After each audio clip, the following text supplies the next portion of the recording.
Hi, everyone. Welcome to the webinar. I think we've got quorum, so we can get started. Yeah, absolutely. Perfect.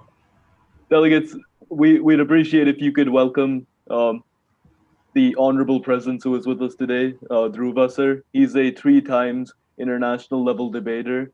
He's a Harvard graduate and he's a current Rhodes Scholar at Oxford. And today he'll be doing a session on understanding research and how vital it can be for your university applications. Welcome, Dhruva, sir. It's an honor to have you. Awesome. Please call me Dhruva. I'm really looking forward to speaking to all of you. I've heard such good things from these guys, and I think research is such an important part of being a Model United Nations participant, and it's such an important part of high school as well. So I'm looking forward to introducing you guys uh, to it the way that we here at Lumiere look at it. So let's get started. Before launching into sort of telling you about research and telling you about Lumiere and the programs we offer, I wanted to start with a bit more of a personal story, which is try to explain to you the why before we get into the how and the what. So in this slide here, you see two people. The one on the leftmost is me from a few years ago. So I look a little bit more youth-faced than I already do. And on the other end, the guy in the color photo on the right is Stephen, who is my co-founder at Lumiere. We both come from very different both of our lives more than we could have ever imagined. I grew up in Chennai. As you guys know, in South India, I went to a CBSE school. I studied commerce, and I knew very little about research. Racking my brains, I couldn't think of anyone in my immediate community I knew who had a PhD. I knew doctors and engineers, but I didn't know any social scientists for sure. The way that I got introduced to research for the first time was through debating. So as Yashish mentioned, I debated with the Indian Schools Debating Society. Some of you may have heard of it, but they're the organization that selects and trains the Indian national debating team. So I got selected to be on the Indian team for 3 years, and those years changed my life. They introduced me to a world of the social sciences, of the humanities. They introduced me to rigorous research and work. And that's what inspired me to apply abroad to study the liberal arts. I applied to the US. I got into Harvard, where I did an economics degree. And even there, I spent the first couple of years knocking at the doors of professors, trying to get any research opportunity I could get. And it wasn't until the summer after my second year that I could do meaningful research for the first time, which is when I participated at this research program at the Harvard Business School, which is oriented for undergrads, and it's organized as a camp, and you have a bunch of undergrads on campus doing research, hanging out with each other, learning from and with each other. That's actually where I met Stephen, who is the other guy on the screen there, and who I co-founded Lumiere with. He came from a very different type of background. His great grandfather, who's the other man on the screen there, uh, he was a prominent physician and researcher in Germany who had to flee during the Holocaust. They then came over to the US, and as is often the case when you flee from one country to another, ended up with a life of poverty. Stephen's grandfather grew up incredibly poor, and so did his father. But his father managed to get a PhD and was then a professor. And so Stephen grew up as a son of a college professor, a person who studies business, and was a lot more used to this. But he and I both had our lives changed by a research program. And so now we then went on to do different things. I came to Oxford to do a master's degree and a PhD in international development. Stephen worked at McKinsey, a consulting company, for a few years, was then in Vietnam, and is now back at the Harvard Business School doing a PhD in organizational strategy. And so Lumiere, the organization that we founded, is oriented very much towards giving people access to the sorts of opportunities that changed our lives, the opportunity to think and ask big questions about the world, to do research, take on an ambitious independent project, and be confident and able to do that. So that's what the organization is. And before we tell you more about that, I'd like to just go over what research is and how it's different or similar to the things that you guys do for Model United Nations. So from MUNs, you have to do a bunch of research. You get your topics, you've got to write out your position papers if things haven't changed since I last did Model UNs. You kind of go online and you're trying to find information, and you use a variety of sources to try and answer the question that you're given. Research is a little bit different in that, unlike in a Model United Nations, the question isn't given to you. you have to figure out the question yourself. So it begins with observation, looking at the world around you and finding something that you're curious about that doesn't seem quite right, that you don't quite understand. So you try and ask a question. That's the first and most important thing that research does. What you then have to do is make sure that this question is in fact new, because shockingly, loads and loads of smart people have thought about the world before you, and repeating things that other people have done isn't particularly interesting or useful. So you look at the existing academic literature, what previous scientists and researchers have done, and you stand on the shoulder of giants. You use their research and try and look further and ask a deeper question, a bigger question, a better question. So you refine the question that you have based on the academic literature.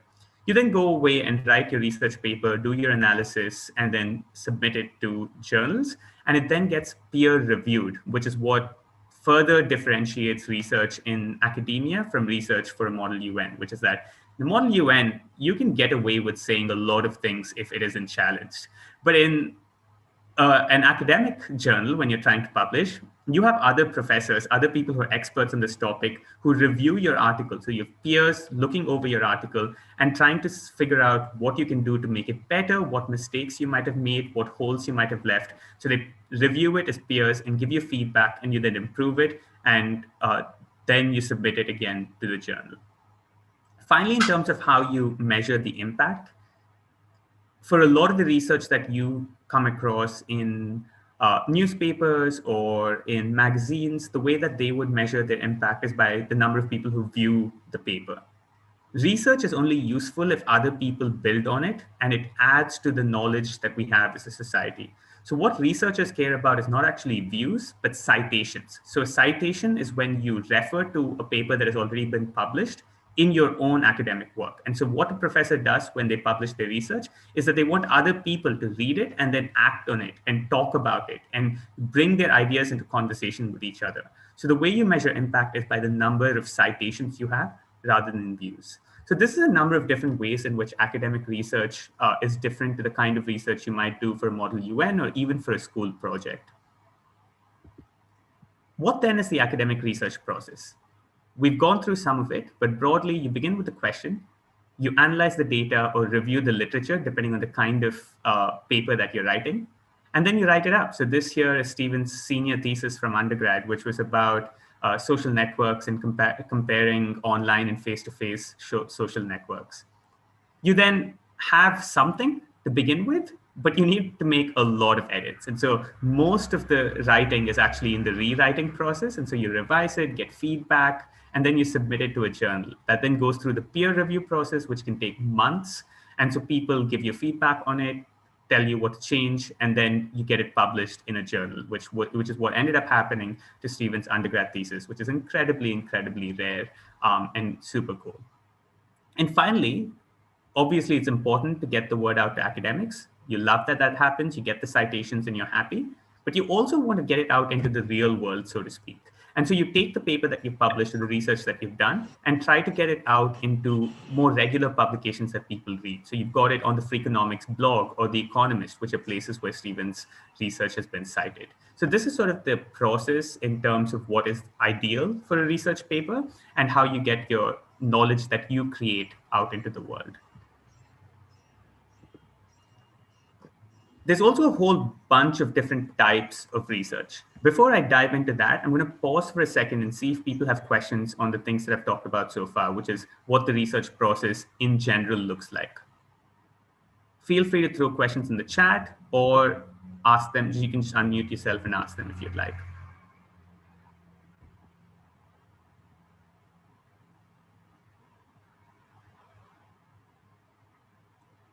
No? Cool. Feel free to drop them in the chat whenever they come to you. There's no such thing as a silly question, certainly not in research where some of the most path-breaking types of research have been done by people asking some incredibly silly questions to begin with, or at least questions that seemed silly at the time. So there's a number of different types of research. There's lab-based research, which is what people, when you say research, what people immediately think of. You go into a research lab in medicine or biology or chemistry. You have someone wearing a white coat with a pipette, and you're kind of doing experiments to try and figure out what the correct answer to a specific question is. However, that's not the only type of research that exists. There's a number of other types of research which people usually don't think about when you say the word research.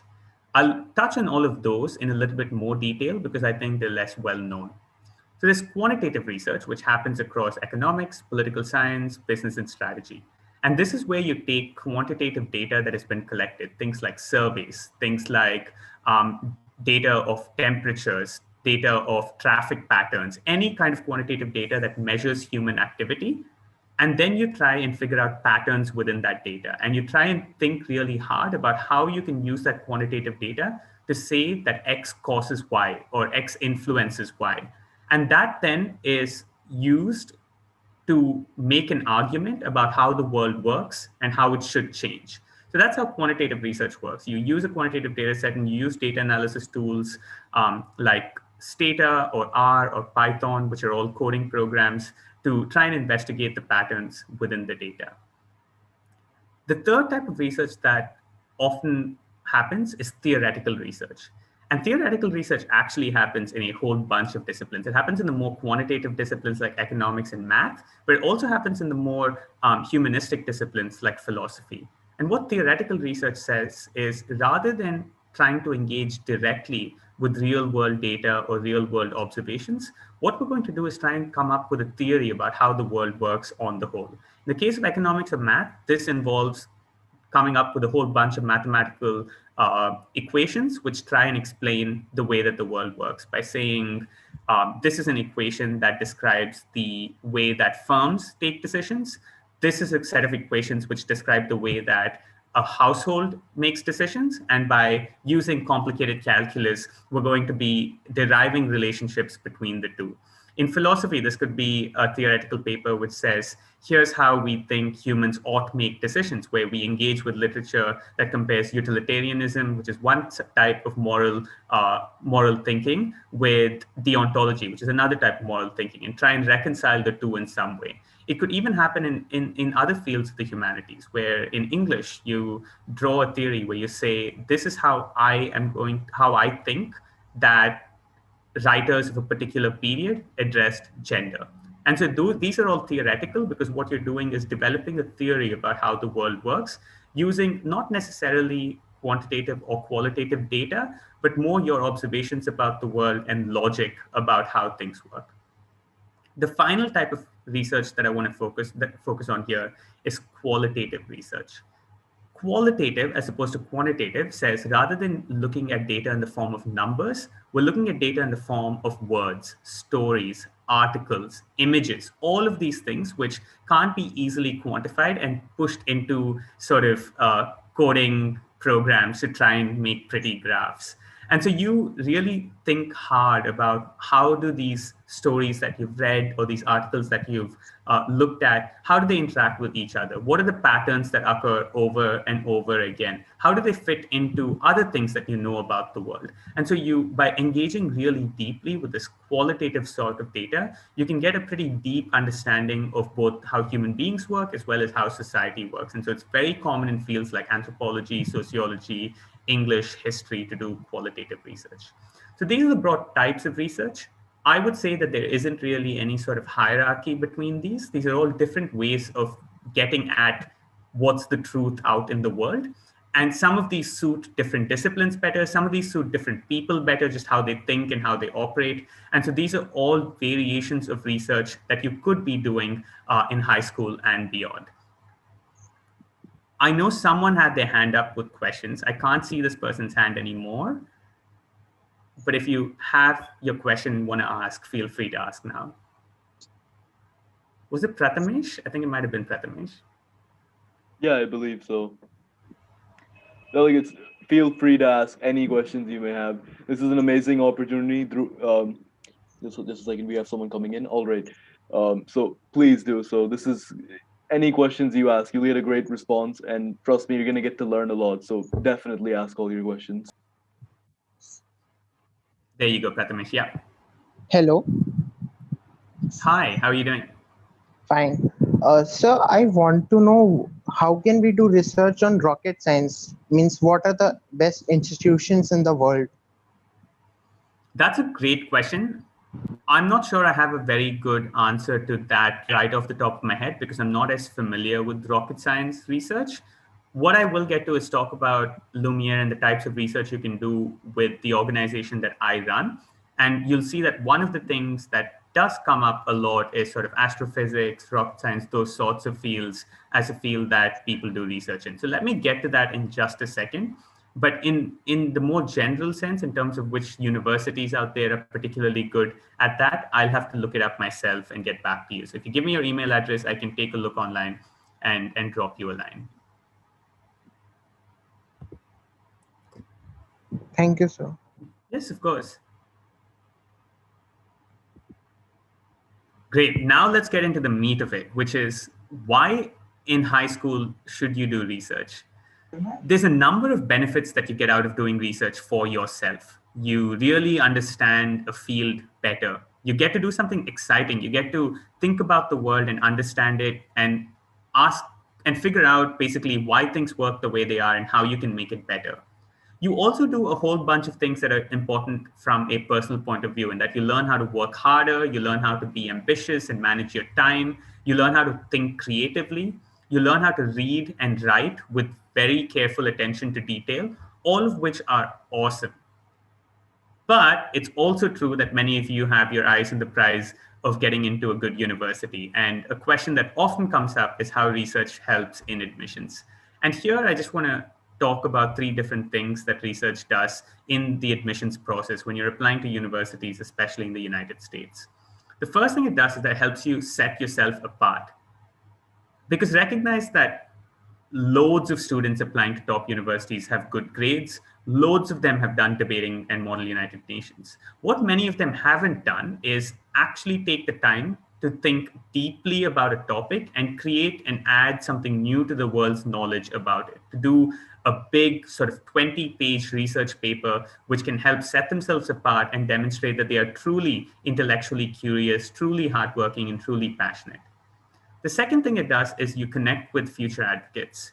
When you're doing research, especially with the guidance of a mentor, whether that's a professor, whether that's a PhD student, what you do is you join a network and a community of people who are intelligent and excited and sort of passionate about the work that they do. And so by joining up with this community, you find yourself thinking harder, looking at opportunities that you didn't even know existed.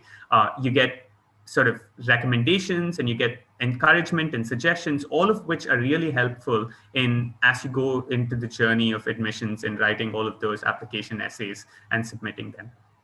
Finally, you're also able to showcase your critical thinking and independent work. You're able to show that you are taking on something outside of school, which takes up a pretty significant chunk of time, and you're able to manage it and you're able to smash it. And that's the sort of thing that demonstrates that you can take on the rigor of university and doing all of that.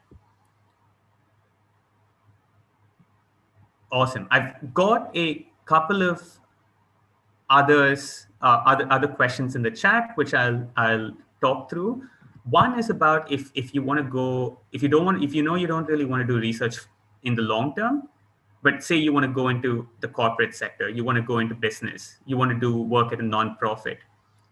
Doing research still helps for a couple of reasons. First is all of those skills I talked about earlier about creative thinking, hardworkingness, ambition, all of those things are things which are useful to hone regardless of what field you go into in the future. And doing a research project early on is quite useful because you can either realize that you really love it or you realize you really hate it and you decide you never want to do it again. That's pretty useful learning to have in high school rather than to learn it in university. But the bigger thing with whichever field you want to enter is that knowing how the world works and being able to understand the way that different organizations in society work or the way that science works can really help you go further in whichever field you're in. So think about if you're in a business and you have a deep understanding of psychology and how people think and act and the sort of biases that they might have. That can really help you push your employees beyond where they would be otherwise and get them to work harder and be smarter and take your business to new levels.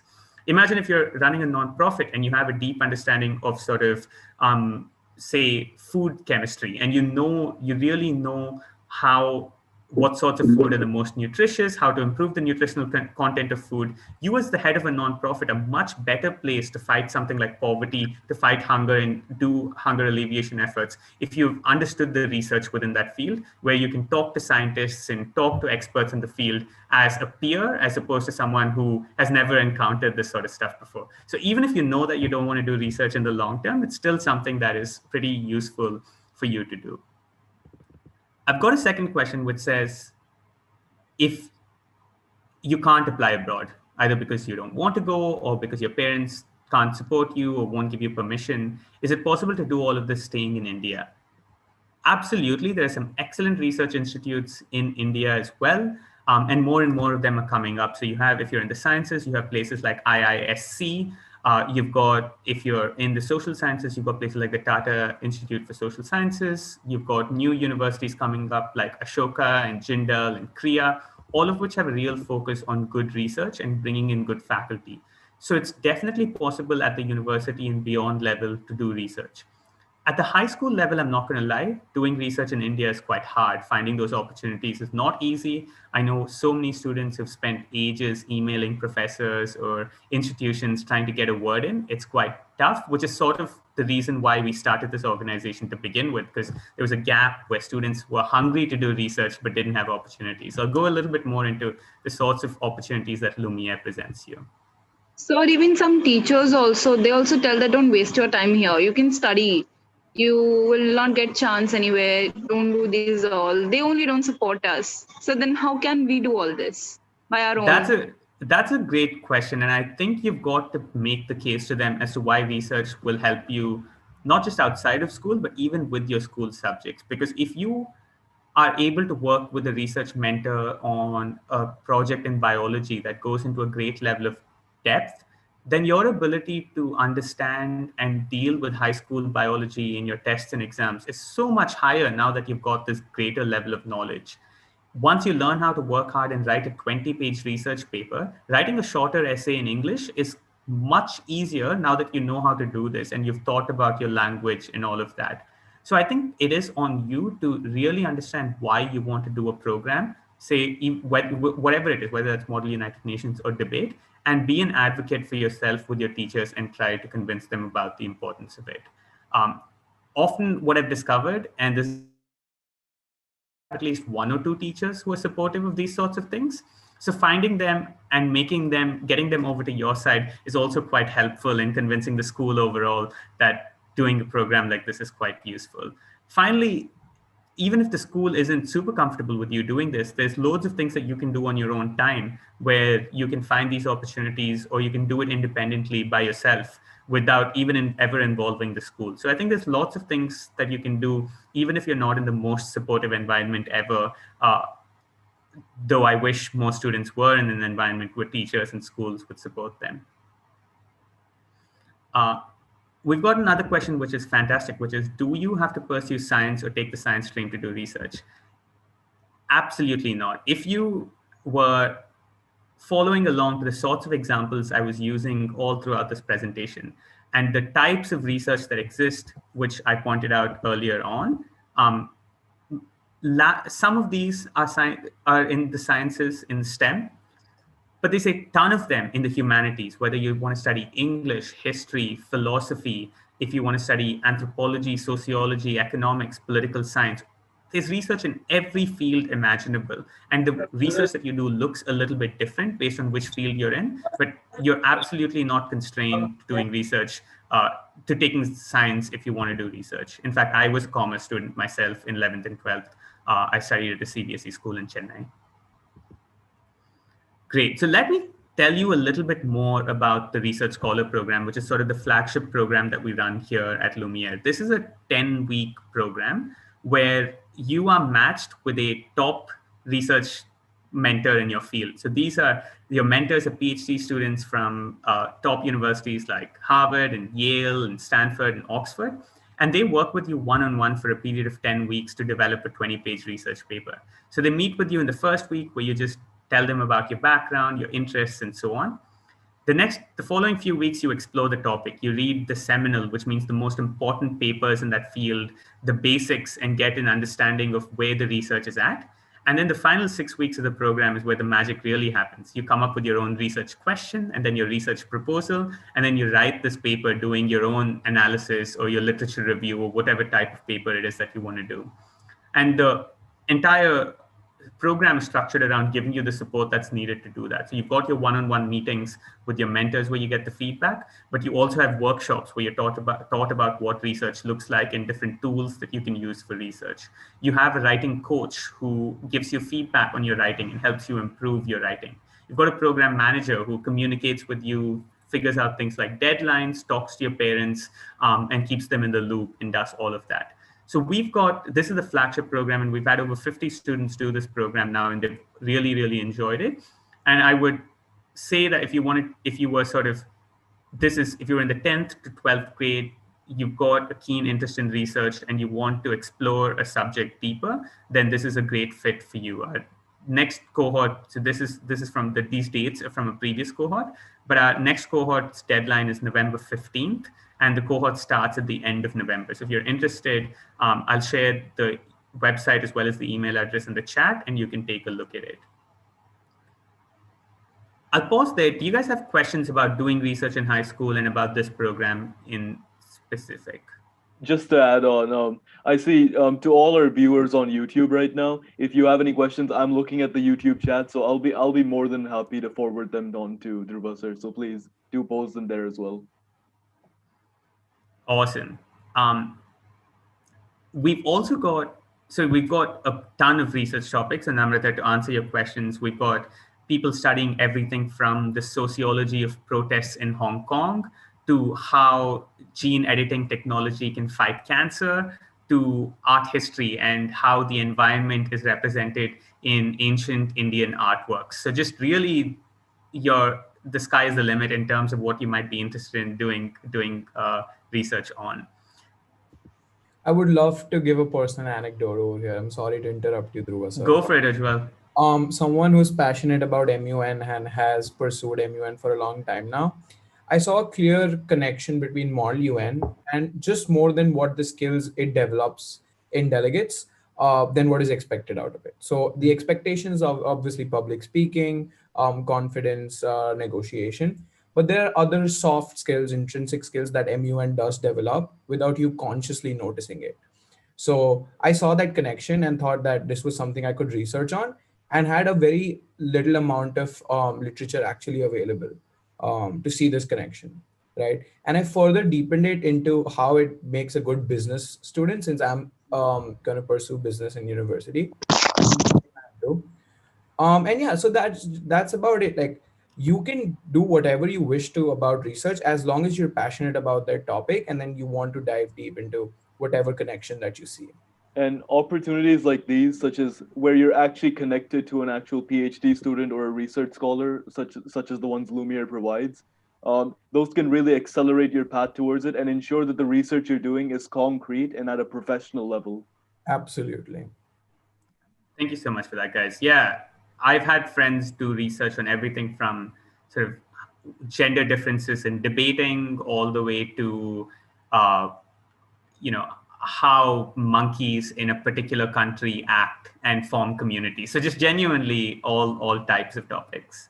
This is a smattering of the types of mentors you can have. We've got loads more.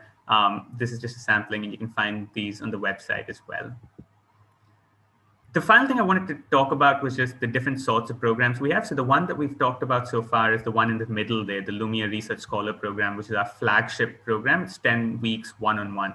But we've also got 2 other programs for people who are either more advanced or slightly less experienced in research. So if you're getting introduced to research and you're a bit intimidated by the idea of doing a 20-page research paper, got what's called the Foundations of Research program, which is where you do a combination of one-on-one and group classes in one of 3 fields: in economics, in data science, or in psychology. So if you're interested in any of these fields, the Foundations of Research is a good way to get introduced to research.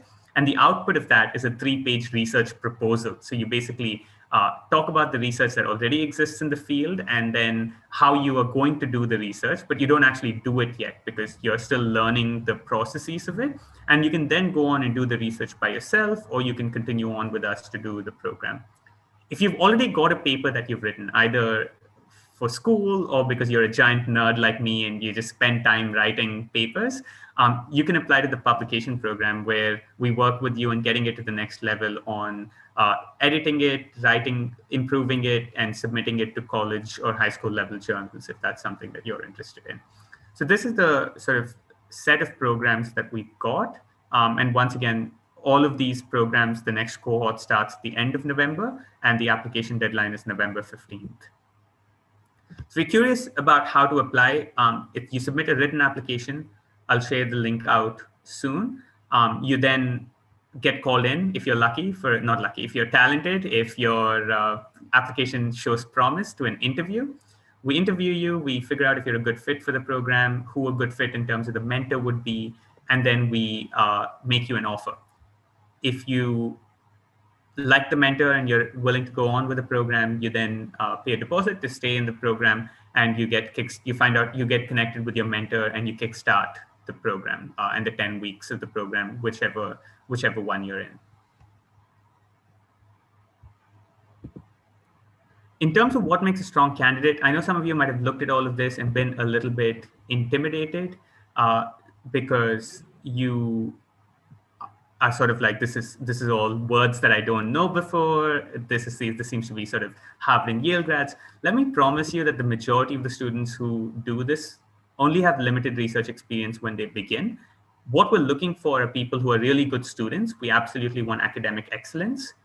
We want people with a curiosity about the world and a desire to answer big questions, who just look around them and are sort of restless, want to think harder, want to know more, and are able to work independently and diligently. The program, if you do it, takes anywhere between 5 to 10 hours a week of independent work. That's quite hard to fit in with school, but totally doable if you're willing to put in that time. What's not required is experience in that field. So what you need is curiosity and willingness to work hard rather than coming in knowing all about it. So that's research and the importance of research, as well as the Lumiere program. Once again, the foundations of research, if you're interested, or the Research Scholar program, the deadline is November 15th. And before I end and we turn over to questions, I actually wanted to invite, this happened totally accidentally. I just saw the name pop up, and we've got actually someone in this call who is a current Lumiere student, Mihir. And I'd love to have Mihir share a little bit about his experience with the program and what he's found it to be like so far, just so that you can hear directly from the student. Hi, everyone. My name is Mihir Mutyampeta. I think the people, the delegates of the United Nations Human Rights Council might know me. I'm the delegate of the USA. So currently, I'm an 11th grade student in Hyderabad, India. I started this in the fall cohort. It started in mid-September, I believe. So I am currently studying machine learning, and the Lumiere Research Scholar program has been amazing. I've had an exposure that I couldn't have even thought about it before.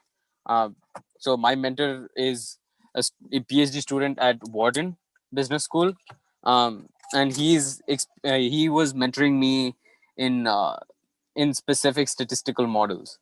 So as Dhruva was explaining the connection between MUN and research, as a research student and MUN's delegate, I can say that research skills are something that anyone can use in anything, and it makes it even stronger for MUN delegates. So yeah, so thank you, Dhruva, for the opportunity. Awesome. Thanks so much, Mihir. If you guys have questions for me or for Mihir, I'm just volunteering him up as tribute right now.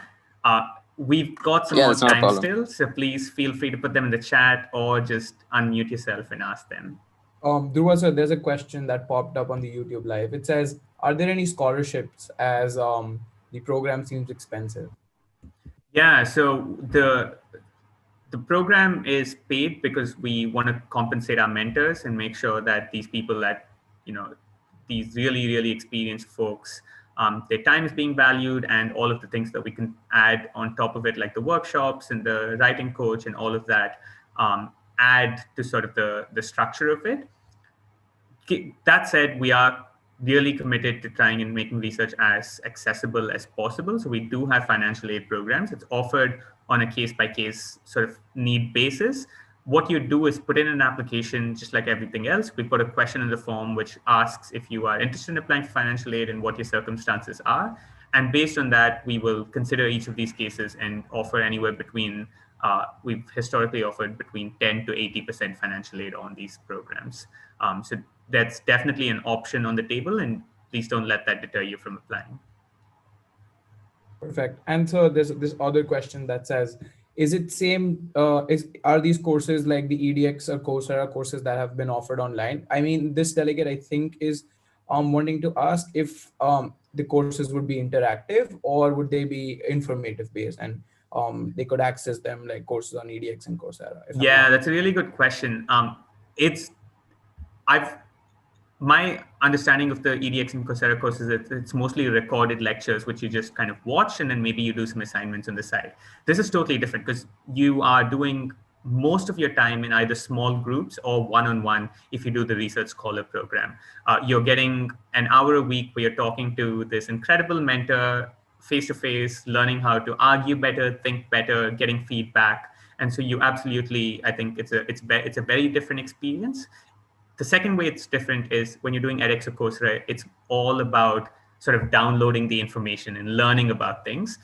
The research scholar programs, both of them, are about doing. It's about putting the things that you've learned into action to write a research proposal or a research paper and really creating something new of your own. So I'd say the edX and Coursera courses will set you up well to succeed in doing research, but it's a totally different ball game in terms of what the experience of it is like. Got a couple of questions here in the chat. One is, what is the time period per week? The expectation for these programs is that you put in about 5 to 10 hours of independent work where you're doing the readings, you're doing the research yourself, and then you meet with the mentors or meet with the in class for an hour a week. You also have workshops and time with the writing coach. So that's sort of the structure and the timings that you have every week. We've got another question about extracurriculars, whether they play any role. Absolutely. If you have extracurricular experience that is applicable, we look into it. And what extracurriculars show when you're applying to the Lumiere Research Scholar program is that you're able to manage your time well. You're able to take on multiple things. You're able to work independently and work hard. And so if you have extracurricular experience, we'd love to hear about it because it makes you a more interesting and definitely a candidate that's deserving of a second look. Anything else? I think Mira has her hand raised, so. Go for it, Mira. Yes, sir. I'm really willing to go further with this course, but my parents can't afford this much money. So what should I do? So there's two things, Mira. One is, as I mentioned earlier, we offer financial aid for deserving and needy applicants. So if you think that that's the situation you're in, feel free to put in an application, explain your financial circumstances, and basically, depending on the amount of financial aid that's available, we will give you a decision about whether or not you have your application for financial aid has been successful. The second is, if you think about it and decide that you can't do it or you don't qualify for financial aid, there's a ton of ability for you to do research on your own as well. It's definitely not the same experience as doing it with a mentor, but you have the ability to use the resources that are available online. If you want to try and do it by yourself, reach out to professors at local universities and try and get research opportunities that way. So I'd say that those are the two options in terms of if you want to do it through Lumiere, applying for financial aid, if you want to do it outside, thinking about a research question and using the vast resources on the internet, as well as in your local communities to try and do research. Does that help? Yeah, okay. Thank you. Of course. A few delegates before this session and even right now in the WhatsApp groups were asking if they'd be able to come back to this session and look at it again, or like if they can watch it at a later time. Of course you can. It's on our YouTube channel. We'll be sharing it on our Instagram and in the committee WhatsApp group. So if you want to come back to it, share it to your other friends, or just take another look, then feel free to do so. It's all. And also feel free to reach out to MUNthly for any Lumiere related information, we'll be more than happy to send it out. We have a partners page on our website, and Lumiere Education is listed there. And you can find their website as well. I think we can drop it in chat right now. It's lumiere/education.com. Let me just put that. Also, I would like to remind all monthly delegates get a special discount on their courses. So if you're a monthly delegate, you get if you're a monthly delegate, you get special offs on their courses. So just make sure to take use of that, and we shall be informing you how you're about to do that. Absolutely. And if you are interested in this program, or if you know someone who's interested, you can contact. I think we can. You have our Instagrams. You have the email address available to you. Feel free to contact us at any time, and we'll be able to connect you to the Research Scholar program and a mentor from a prestigious university. Consequently. Awesome. Just two last questions. We've got a question about contact information. I've dropped it in the chat again, both the website as well as the email ID. Also got a question about whether there are certificates provided at the end of the course. That's a great question. We do provide certificates, as well as your mentor fills out an evaluation form on you, which is sent to your guidance counselor as well as to you, which provides both a grade as well as feedback on your progress over the course and your final paper. So that's the sort of kinds of things that you'll get in order to demonstrate the work that you've done in the course. Yes, there was one question that was about before Dhruva sir started. A delegate or member, you could just pose it right now. I think it was Sahana. So please do go on. No, actually, I wanted to ask if we are doing some research and we want to ask some queries that you can help us or not. Then how can we reach you? Like, can we mail you? Yes, please. I put the email ID as well as the website in the chat. So please go for it. Reach out to us, contact, and we'd be happy to help however we can. Thank you. Yeah. Any last questions?